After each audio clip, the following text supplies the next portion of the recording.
다음 수업을 바로 시작하겠습니다. 저번 시간에 임진왜란에 대해서까지 봤었죠.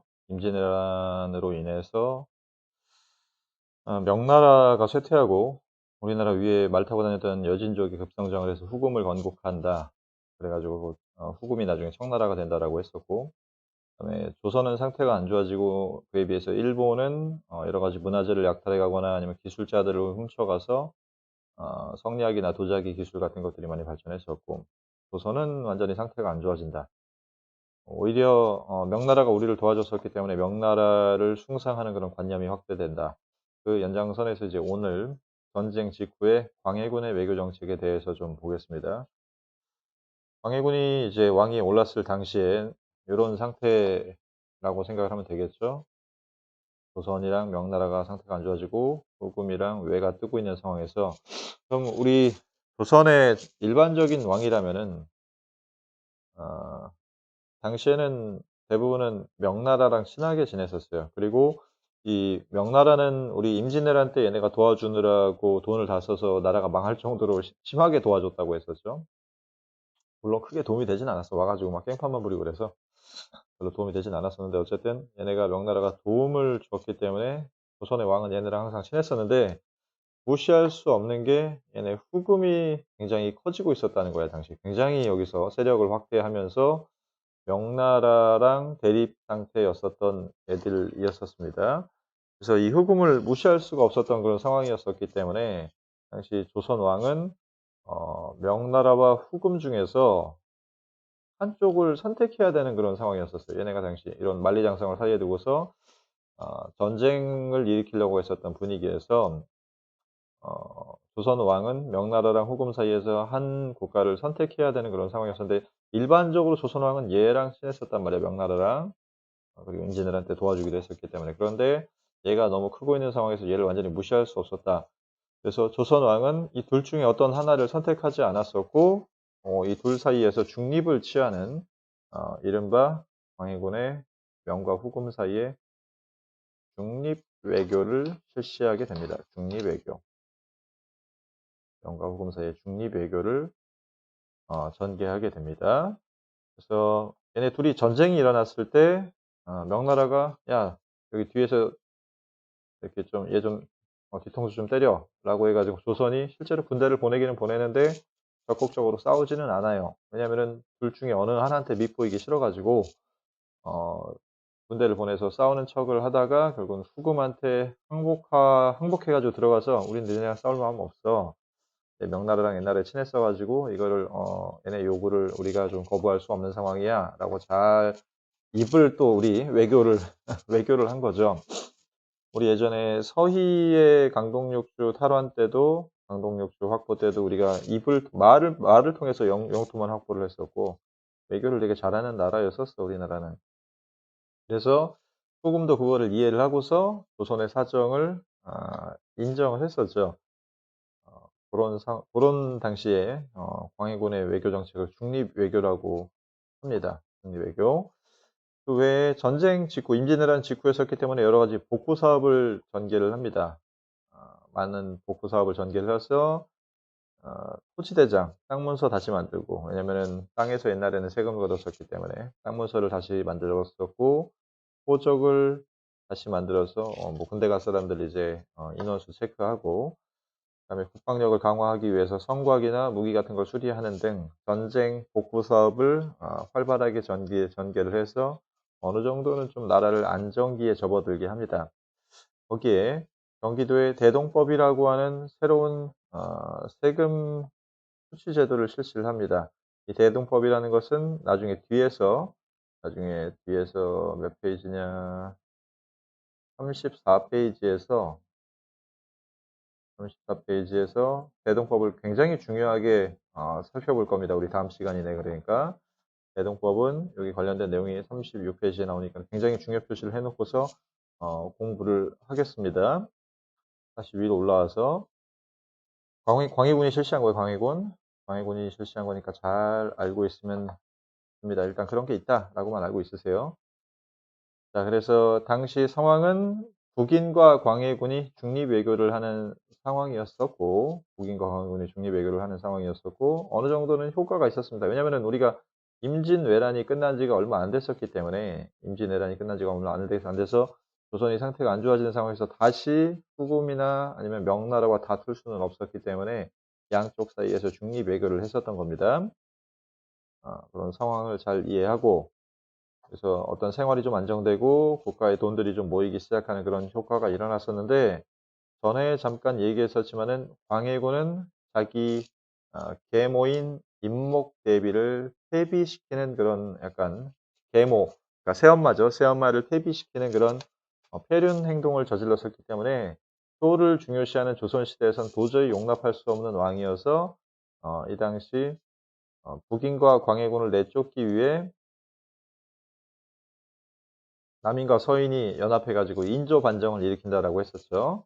그래서 북인과 광해군은 완전히 쫓겨나고서 서인이 주도하는 가운데서 남인이 정책을 실행하는 그런 형태가 실행이 됩니다. 이때 얘네들은 외교 정책을 중립 외교에서 완전히 바꿔 가지고, 우리는 성리학의 나라야. 성리학의 나라에선 효도를 중요시하고 의리를 중요시하기 때문에 명나라에 대한 의리를 중요시하기 위해서 친명 정책을 사용합니다. 명나라는 우리를 임진왜란때 도와줬기 때문에 얘네한테 의리를 지키기 위한 친명 정책을 사용을 하고, 배금, 말 그대로 후금을 배척한다라는 의미죠. 후금을 배척한다, 친명 배금이라는 외교 정책을 실행하게 됩니다. 인조반정으로 정권을 장악을 하고 나서 친명 배금 정책을 실행을 했었고, 그러다 보니까는 후금이 자기들을 배척하니까는, 조선이 자기들을 배척하니까 이제 열받아가지고 쳐들어오겠죠. 그게 바로 첫 번째 정묘호란과 두 번째 나중에 나오는 병자호란이라고 생각을 하면 됩니다. 먼저 1라운드로 정묘호란 때 우리가 한번 크게 다툼을 벌였는데, 정묘호란의 그러니까 직접적인 원인은 여기 나오는 친명배금 때문인 거예요. 친명배금. 친명배금 때문에 정묘호란이 일어났었다라고 알아두면 되고, 정묘호란 때 우리가 전쟁을 하긴 했었고 뭐 여러 가지로 많이 밀리긴 했지만은 또 이제 협상을 잘 해가지고 우리가 후금과 친선관계를 맺어요. 결국은 형제의 맹약. 당연히 얘네가 후금이 형하고 우리가 아우 제를 한다고 하는 형제의 관계. 형제 관계는 친선 관계입니다. 친선 관계. 형 동생 하기로 했다는 거야. 후금이랑. 그래서 후금과 형제의 맹약을 맺고서 일단 전쟁은 끝마치게 됩니다. 전쟁이 끝마치게 됩니다. 그래서 후금이 침략을 했었고, 결국은 우리가 형제 관계를 맺고서 전쟁은 끝나게 됩니다. 참고로 이때 의병 정봉수의 향전이 좀 유명하니까 정봉수의 이름 정도만 알아두면 됩니다. 그래서 정묘호란은 친명배금 정책 때문에 후금이 쳐들어왔었으나 정봉수 등이 싸웠었고 형제 관계를 맺고서 끝났다 정도로만 알아두면 되고, 그 다음에 그래서 형 동생 하기로 했는데, 얘네는 이제 얘네 청나라는 기본적으로 조선 애들이 오랑캐라고 생각을 했었어요.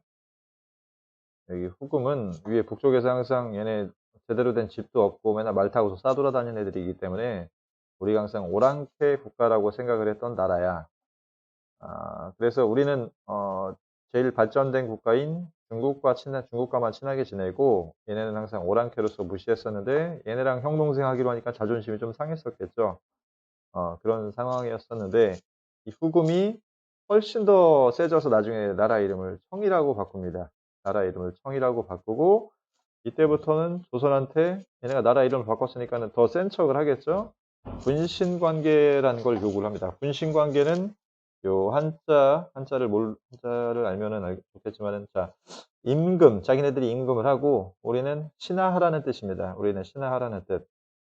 당연히 조선으로서는 이 오랑캐랑 형동생 하는 것도 자존심이 상했었는데, 임금과 신하 관계를 하라고 하니까는 더 하기 싫겠죠. 그래서 이 새끼들이랑 전쟁을 뜨자 말자라고 조선에서 논쟁이 일어납니다. 이거를 척화파와 주화파의 논쟁이라고 합니다. 척화파와 주화파. 척화파는 화해를 배척하는 애들이야. 그러니까 전쟁을 하자라고 하는 애들이고, 주하파는 화해를 주장했던 애들. 그러니까 청나라랑 전쟁하지 말고 말로써 화해하자라고 했었던 세력입니다.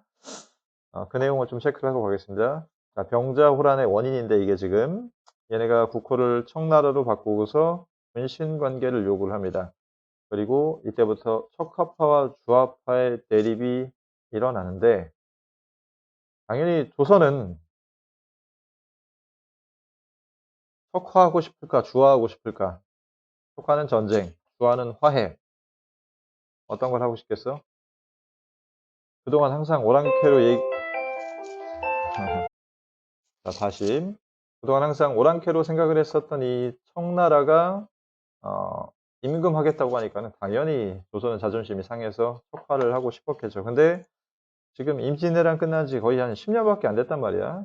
얼마 안 된 상태였었기 때문에 전쟁을 또 하기가 부담되는 그런 상황이야. 전쟁을 또 하기가 부담되는 상황이기 때문에 주화파도 만만치 않게 주장이 강했었습니다. 이 주장 핵심적인 내용을 보면은 척화파는 명나라는 임진왜란 때 구원군을 보내준 나라고, 그 명나라하고 전쟁을 지금 하려고 하는 청나라하고는 우리가 같이 친하게 지낼 수가 없다. 배척하자라는 얘기입니다. 그에 비해서 주화파는 지금 전쟁하면 우리 다 죽는다. 임금이 살아야 백성도 살고 그래야 나중에 훗날을 도모할 수 있다라고 했었던 입장이었었습니다. 결국은 척화파와 주화파 중에서 조선은 성리학의 나라였었기 때문에 명나라에 대한 의리를 지키기 위해서, 그리고 우리의 어떤 자존심을 지키기 위해서야. 그래서 척화를 선택을 해서 결국 청나라와 전쟁을 했던 것이 바로 병자호란입니다. 병자호란. 병자호란. 자, 그래서 청나라의 군신관계 요구를 거부를 하자 청나라가 침략을 했었고, 인조는 결국은 남한산성에 피신을 합니다. 요게 이제 아이고, 라운드 2인데 병자호란이 터지게 되죠. 그래서 남한산성에 피신을 합니다. 남한산성도 되게 잘 지은 성이야. 그래서 지금 유네스코 문화유산에 등록돼 있기 때문에 좀 중요합니다.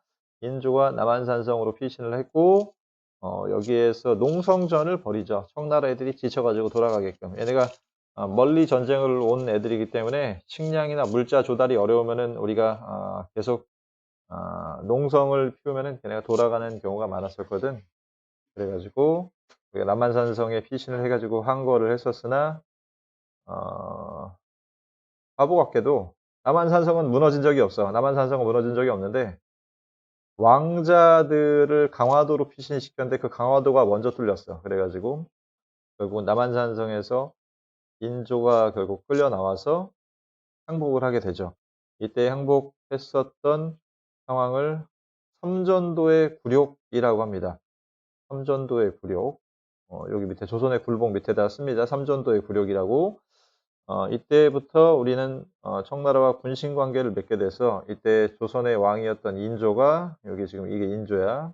인조가 끌려가가지고 청나라 황제인 홍타이지, 얘가 홍타이지입니다.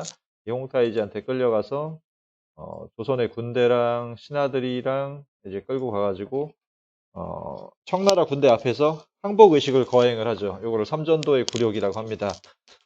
지금 자세히 보면은 왕의 빨간 옷도 아니야. 그냥 일반 양반이 입고 있는 옷을 입고 끌려가가지고 무릎 꿇고서 땅에다가 절을 하면서 머리를 3번 이렇게 박는, 3번씩 박는 의식을 총 3번, 총 9번 머리를 박은 거죠. 그러니까 그런 의식을 취하게 됩니다. 이걸 삼전도의 굴욕이라고 합니다. 이때부터 우리나라는 청나라가 하라는 대로 이래라 저래라 걔네한테 간섭을 받는 그런 청나라의 신하 국가로서 지위가 격화되게 되죠.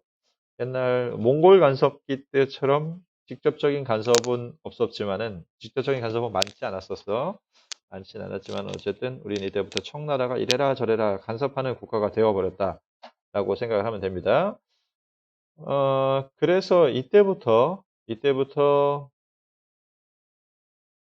인조도 그렇고 그 아들이었던 효종도 그렇고, 걔네 청나라란 이름만 들으면 이가 갈리는 거야. 이가 갈리겠지. 그래서 표면적으로는 우리가 군신 관계니까 4대 관계를 유지를 하긴 했었지만, 4대 관계라는 건 큰 나라를 섬기는 그런 관계를 얘기를 하죠.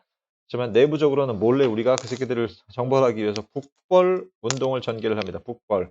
즉, 북, 어디를 정벌하자? 북쪽을 정벌하자라고 하는 북벌 운동을 조용히 준비해서 특히 효종 때 무기도 많이 만들고 군사 훈련도 많이 하는 그런 모습을 보입니다. 효종과 서인의 송시열이라고 하는 인물을 중심으로 해서 이 성리학적인 세계관에 따라서 이 오랑캐 놈들이 판치는 걸 볼 수가 없어.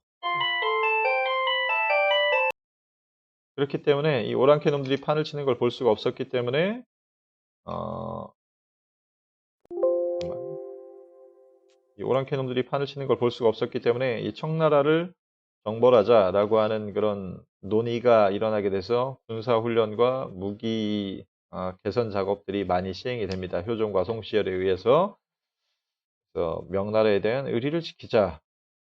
명나라에 대한 의리를 지키자는 것만이 아니라 우리의 치욕을 씻자는 거죠. 치욕을 씻자. 지금 왕이 질질 끌려가서 항복의식을 치렀단 말이야. 우리나라 왕이 가서 무릎 꿇고서 막 했단 말이야. 그래가지고 치욕을 씻고 명나라에 대한 의리를 지키자라고 하는 그런 주장이었었는데 얘네가 실제로 청나라를 공격하려고 하는 그런 의도는 별로 없었습니다. 사실은. 청나라를 공격하려고 하는 의도보다도 이걸 통해서 자기네들이 좀 큰 소리를 치고 싶었던 거죠. 우리가 지려고 해서 진 게 아니다. 라고 하는 이 지배층의 변명인 거죠. 우리 다시 얘네 정벌할 거다. 라고 하는 그런 차원에서 실행을 한 것이고, 나중에 청나라 영토가 이 정도로 넓어집니다. 원래 영토는 요만했었어요. 여기 요 주변만. 원래 영토는 형광펜이 잡혀. 원래 영토는 요 주변 정도야. 요 주변. 우리나라 북쪽 주변 정도 만주 지방이라고 하는 요 지방만 차지를 했었는데 나중에 얘네가 여기 명나라까지 다 먹어버리면서 영토가 엄청나게 커지게 돼서 이렇게 커져요. 원래는 그러니까 여기에서 시작을 했는데 여기까지 다 차지하게 되는 거죠, 지금. 중국 명나라 영토까지 다 차지하게 돼서 명나라는 망합니다. 그래서 우리가 떠받들었던 명나라가 우리가 의리를 지키자고 했던 명나라가 사라져 버리니까는 이때부터는 국벌이고 뭐고 엄두가 날까 안 날까 얘네가 이렇게 세니까는 엄두가 안 나. 괜히 시비 걸었다고 우리가 털리잖아 지금. 우리나라 지금 요만한데. 그래가지고 이때부터 북벌에 대한 얘기가 없어지고 오히려 야, 쟤네가 저렇게 나라가 크게 된 데는 아마 발전하게 된 데는 이유가 있을 것이다. 라고 해서 쟤네의 어떤 사상이나 무기 기술 같은 것들을 배우자라고 하는 북쪽을 배우자라고 하는 북학을 주장하는 학자들이 늘어나게 됩니다. 그래서 어, 청나라의 선진 문물들, 당시 무기도 강한 것들이 많았었고 특히 청나라에는 이때쯤에는 서양인들이 왔다 갔다 하는 그런 모습들이 보였기 때문에 이 서양인들을 통해서 발전된 기술들을 수용을 해가지고 국가 발전을 이루자고 하는 북학론이라고 하는 게 일부 실학자들에 의해서 주장이 됩니다. 실학자들에 의해서 주장이 된다. 그러면서 북벌론은 거의 없어지게 되죠. 그다음에 아까라기보다 전 시간에 통신사 얘기는 위에서 했었기 때문에 위에서 보길 바랍니다. 얘네 통신사는 우리나라의 외교사절이자 문화를 전파하는 애들이었었다. 정도로 알아두면 되고 몇 번을 찍었나? 오케이. 밑에 확인 문제까지만 합시다.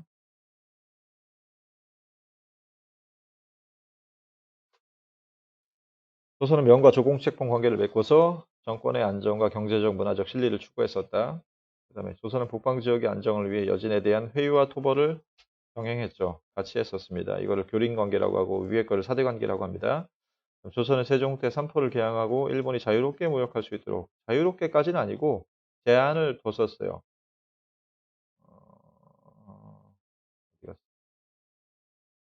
삼포개혁, 세계 항구를 개방하긴 했지만은 제한된 범위 안에서만 교역을 허용을 해서 팔 수 있는 물건도 제한됐고 사갈 수 있는 무역 량도 뭐 예를 들어서 쌀을 뭐 100석만 사갈 수 있다라고 제한을 해놓는 등 얘네가 가져갈 수 있는 물건을 제한해 놨었습니다. 그다음에 외란 이후 중국과 일본에서는 정치 권력이 교체되는 변화가 일어났죠. 중국은 명나라가 가 쇠퇴를 하고 위에 북방민족이었던 후금이라고 하는 나라가 성장을 합니다. 원래 다른 민족이지만 지금은 하나의 중국 민족이라고 봐도 됩니다.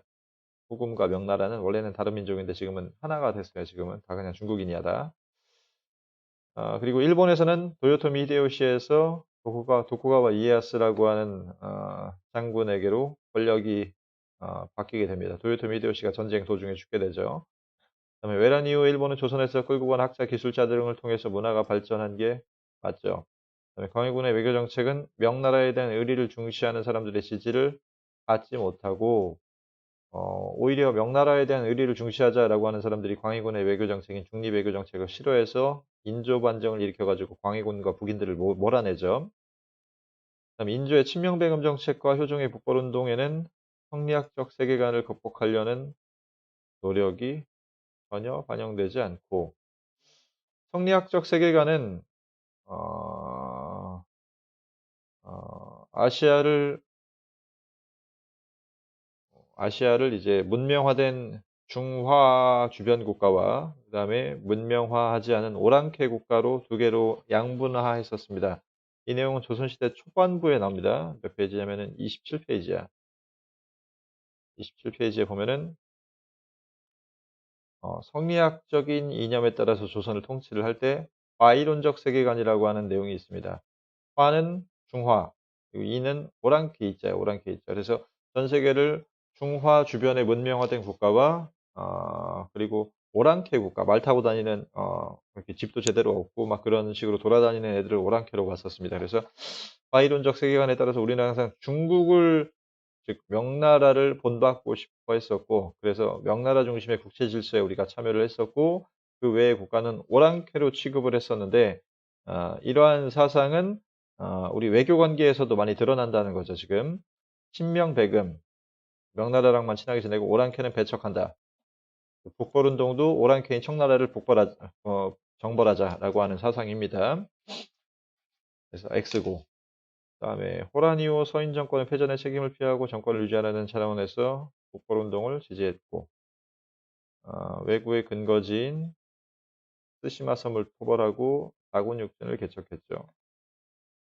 그다음에 임진왜란 이거 세종대왕 때 내용은 중요합니다. 잘 기억하세요. 세종대왕 임진왜란 초기에 관군은 잇따라 패배했지만 수군과 이순신의 수군과 지역 곳곳의 의병이 활약해 역전의 발판을 마련을 했었다.